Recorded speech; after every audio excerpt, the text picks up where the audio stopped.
Personne n'aurait cru le gardien de sécurité James s'il n'avait pas eu de preuves vidéo de ce qui s'était passé cette nuit-là. Il avait été témoin de nombreuses choses horribles pendant les derniers mois passés à travailler à la morgue, mais voir une jeune femme se relever des morts dépassait tout ce qu'il avait vécu. Et il n'allait pas affronter cela seul.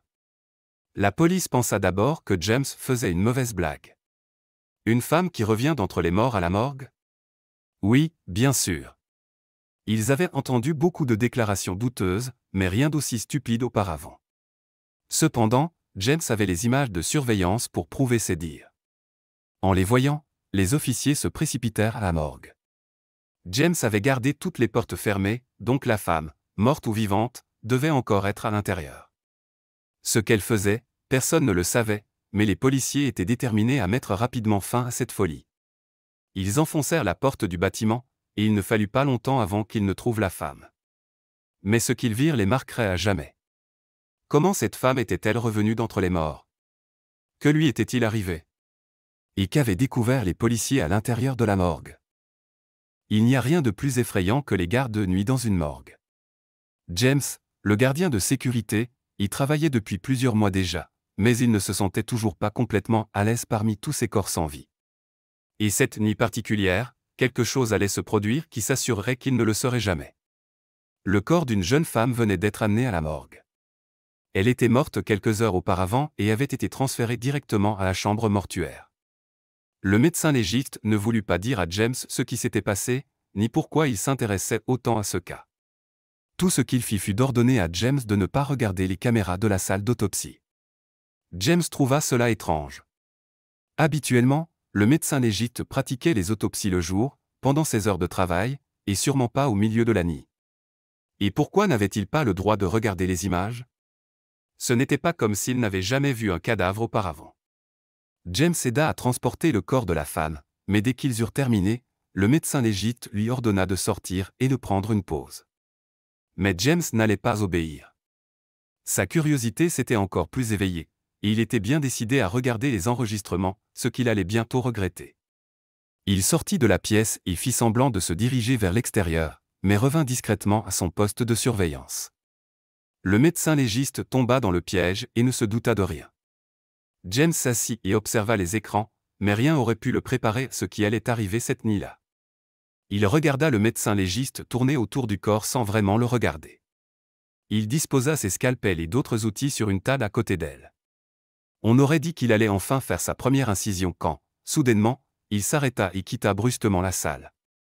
James était très confus. Il attendit son retour, mais après un quart d'heure, il n'était toujours pas revenu. James vérifia tous les écrans de surveillance, mais le médecin légiste n'était plus dans la morgue. Il rembobina les images et vit le médecin légiste quitter le bâtiment. Mais pourquoi? 10 minutes plus tard, James décida d'enquêter.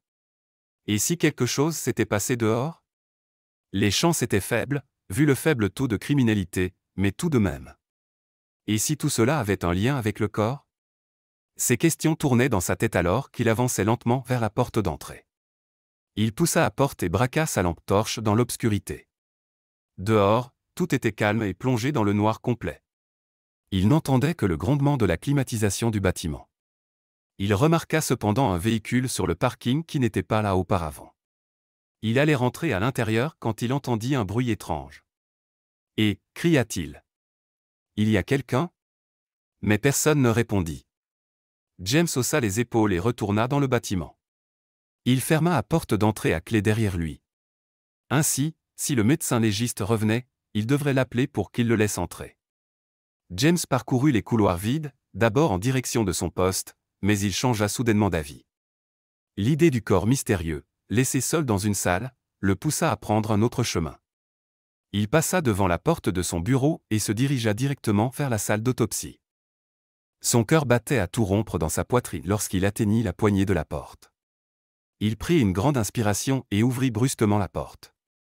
Elle était là, allongée sur la froide table d'autopsie. James n'avait jamais vu de cadavre auparavant, pas dans la vraie vie en tout cas. Il avait regardé beaucoup de films policiers, mais à la morgue, il n'avait vu que les sacs où reposaient les corps. Il fit le tour de la table mais garda une distance de sécurité. Il ne voulait pas risquer de compromettre des preuves. Être dans cette pièce sans le médecin légiste était déjà grave, mais laisser ses empreintes sur la peau de la défunte aurait été bien pire. Il resta encore quelques minutes dans la pièce, puis quelque chose se produisit. Alors que James retournait vers la porte, il remarqua un détail troublant.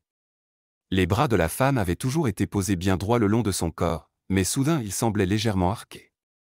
Ce n'était pas possible, si. James espérait avoir imaginé cela, mais il n'y avait qu'une seule façon d'en être sûr. Il retourna rapidement à sa cabine. Au moment où il s'apprêtait à ouvrir la porte, la sonnette retentit. James sursauta, et son cœur s'emballa de nouveau. Hésitant, il s'avança vers la porte d'entrée et demanda qui c'était. Aucun son. James poussa lentement la porte, mais il n'y avait personne. Cette soirée devenait de plus en plus étrange. Il se dépêcha de revenir à sa cabine et s'assit. Il se tourna vers les écrans et chercha la salle d'autopsie, mais il ne parvint pas à la trouver. Étrange, pensa-t-il, elle devait être là. Il regarda encore et soudain comprit ce qui se passait. La salle d'autopsie apparaissait bien sur un des écrans, mais quelque chose avait changé. Alors qu'il observait un enregistrement de la femme allongée sur la table d'opération, cette table s'était déplacée à un autre endroit. James pouvait à peine en croire ses yeux. Il commença rapidement à vérifier les données, pensant que peut-être, par hasard, un enregistrement de la veille s'était lancé, car les images en direct manquaient. C'était rare, mais déjà arrivé. Pourtant, il détermina rapidement que les images étaient bel et bien en direct. James sentit son cœur se serrer. Que pouvait-il bien s'être passé? Peut-être que la table avec la jeune femme avait bougé lorsqu'il avait refermé la porte derrière lui. Il n'y avait qu'une seule façon de le savoir, rembobiner la vidéo, revenir au moment où il se voyait encore dans la pièce. Quelque chose avait dû se produire après. Il n'eut pas besoin de remonter longtemps. Avant même de revenir à l'instant où il se trouvait encore dans la salle, James avait déjà la réponse. Mais c'était sans doute la réponse la plus effrayante qu'il pouvait imaginer. Même si les images n'étaient pas de grande qualité, on distinguait clairement le corps bouger.